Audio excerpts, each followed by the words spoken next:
Hello everyone, in this video हम लोग जा रहे पढ़ने स्विच केस के बारे में। तो लास्ट क्लास में हमने ये प्रोग्राम किया था जो स्टेप कैलकुलेशन के बेस पे था। अगर आपने वो वीडियो नहीं देखा है तो प्लीज़ देख लीजिए, बहुत इंटरेस्टिंग वीडियो था वो। तो गाइज, इस वीडियो में हम लोग स्विच केस के बारे में बात करेंगे, ठीक है। तो स्विच केस क्या होता है?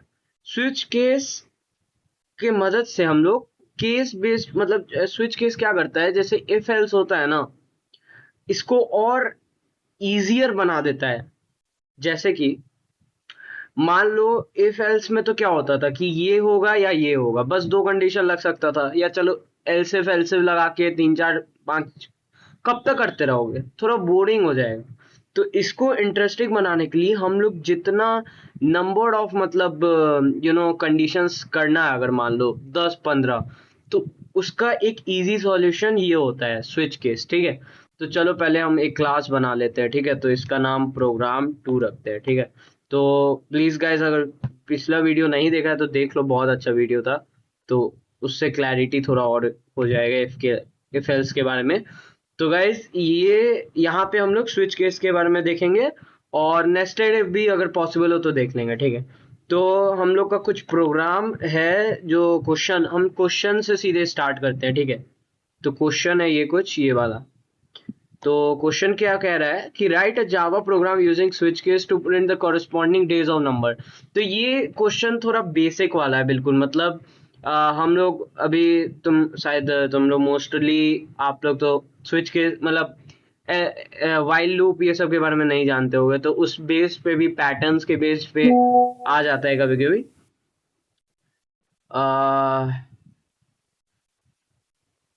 हाँ, सो गाइज, क्या है यहाँ पे, हम लोग जो कर रहे हैं वो बहुत बेसिक वाला है। तो अगर आपको बिल्कुल नहीं पता है स्विच केस के बारे में तो कोई बात नहीं, मैं पूरा अच्छे से एक्सप्लेन करूंगा, ठीक है।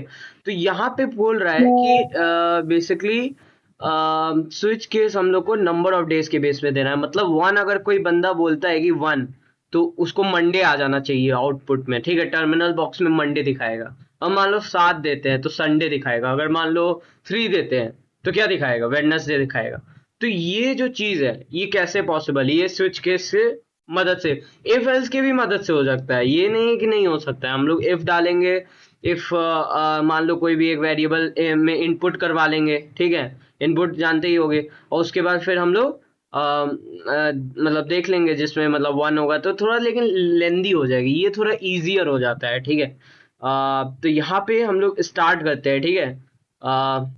तो यहाँ पे थोड़ा टाइम नहीं है, तो मैं डायरेक्टली ये वाला जो चीज़ें हैं, ये क्लास प्रोग्राम ऐसे लिख सकते हैं। चलो, क्लास प्रोग्राम 2, ठीक है। आ, उसके बाद क्या था, यहाँ पे वर्ड में लिखते हैं, लेकिन पब्लिक स्टैटिक वर्ड में वो सब तो, रुको यार, हम इसको कॉपी कर ले, बार बार लिखना पड़ता है, ठीक है। वैसे बिना उसके भी होता है, अगर आप लोग जानते होगे तो, लेकिन कोई बात नहीं, मैं यही वाला यूज करूंगा, हाँ। तो इसके अंदर हम लोग का प्रोग्राम होगा, ठीक है। तो जल्दी जल्दी हम लोग देख ले कैसे होगा। तो यहाँ पे बेसिकली हम लोग पहले इनपुट करवाएंगे, ठीक है। तो मैं यहाँ पे वही स्कैनर वाला यूज करूंगा, ठीक है। तो जल्दी जल्दी स्कैन इंपोर्ट java.util से, जानते ही हो, ये सब याद रखना प्लीज, एग्जाम में जरूरी है, बोर्ड में आता है ये सब। स्कैनर का तो मोस्टली यूज ही करना है तुम लोग एग्जाम में, तो प्लीज ये सब पता होना चाहिए, ठीक है। तो जल्दी जल्दी कर लो। न्यू स्कैनर system.in, तुम्हारा ये हो गया। फिर system.out.println हो गया, println, ठीक है। इसमें तुम लिख सकते हो कि हाँ भाई, inter number of days, number of, या नंबर ऑफ डेज सही रहेगा क्या? हाँ, नंबर, चलो तुम लोग समझ जाओगे क्या कह रहे हैं हम, ठीक है। और लोग नहीं समझे तो, जो समझदार है समझ जाएंगे। हाँ, तो यहाँ पे क्या करना है, यहाँ पे लेना है, ठीक है, वेरिएबल। तो हम एन लेके यहाँ पे स्टार्ट कर दे रहे हैं, sc.next इंट। ये सब तो पता होगा, ये नहीं कि ये भी एक्सप्लेन करना हो, ठीक है। तो यहाँ देखो, अब मेन काम आता है कि यहाँ पे हम लोग स्विच यूज करेंगे, स्विच, स्विच एन, और इसके अंदर जो होगा, क्या होगा, स्विच के अंदर केस होगा। स्विच एन, मतलब हम लोग को स्विच एन यहाँ पे है, ये अब ये मत पूछना कि स्विच क्यों है। स्विच केस के बेस पे हम लोग, मतलब केस अगर मान लो 1 हुआ, 1 लिखता है तो वो स्विच करेगा, मतलब ऐसा कुछ है। ठीक है, तो इसका देखो इफ एल्स के बेस पे समझो, जैसे 1 यहाँ पे होगा तो हमको क्या करना है, यहाँ पे प्रिंट करवाना है तुमको, क्या क्या करवाना है, प्रिंट मंडे। ठीक है, मंडे प्रिंट करवाएंगे।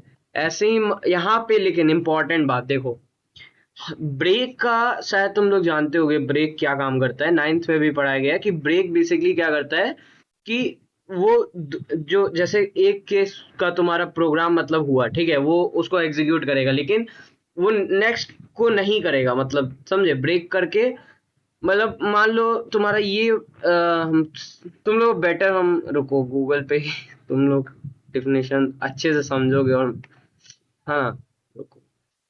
सो यहाँ पे मैं ब्रेक क्या होता है स्टेटमेंट देखो।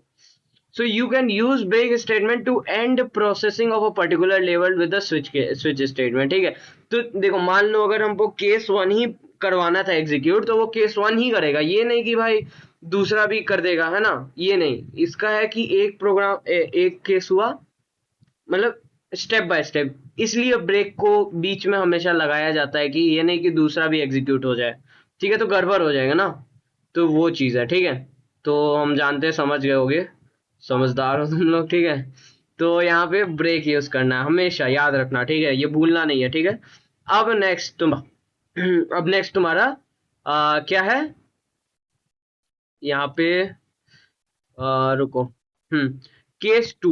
अब यहाँ केस 2 में क्या है कि फिर से तुम्हारा वही ट्यूसडे, हम यहाँ पे अब जल्दी जल्दी कॉपी पेस्ट कर दे रहे हैं, क्योंकि उतना टाइम नहीं है कि भाई यहाँ पे बैठ के सब लिखे, ये सब तुम लोग जानते हो, यहाँ पे बस ट्यूसडे हमको कर देना है। ट्यूसडे, ट्यूसडे, ट्यूसडे, सेम वही चीज हो गया यहाँ पे, वेडनेसडे, ये सब कॉपी करना होगा।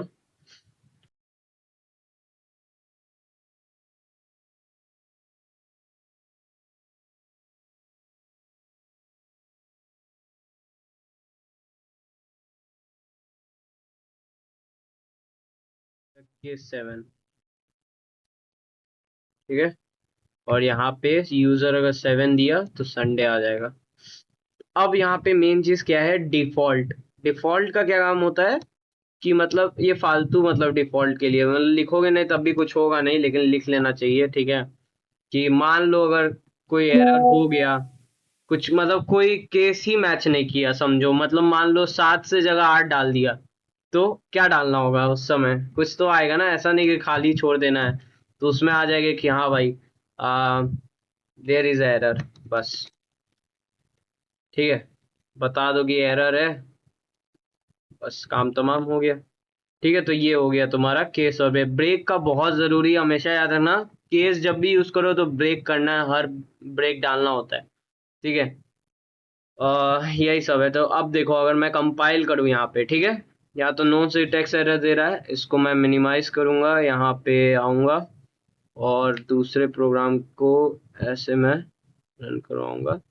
तो ये जो खुला है यहाँ पे देखो, इनपुट एंड प्रेस, मान लो मैं यहाँ पे क्या डालूं, 5 डालता हूँ, देखो फ्राइडे आ गया। ठीक है, और वही चीज मैं फिर से यहाँ पे और रन करता हूँ,